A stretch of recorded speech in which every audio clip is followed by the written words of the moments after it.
और छोटा धागा खत्म हो जाएगा, वो वही धागा छोड़कर वो आपके परिक्रमा कर लेंगे और जिनका धागा बचेगा वो वही धागा छोड़ देंगे।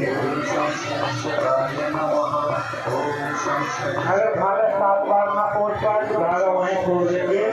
ओम शनिश्चराय नमः करके 7 परिक्रमा अपनी पूरी कर देंगे। ओम शं शनिश्चराय नमः।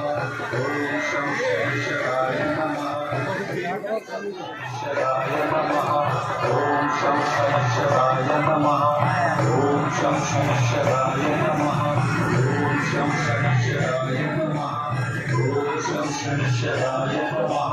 ओम शं शनिश्चराय नमः। ओम शं शनिश्चराय नमः। ओम शं शनिश्चराय नमः।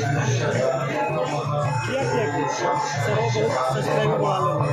ओम शं शनिश्चराय नमः।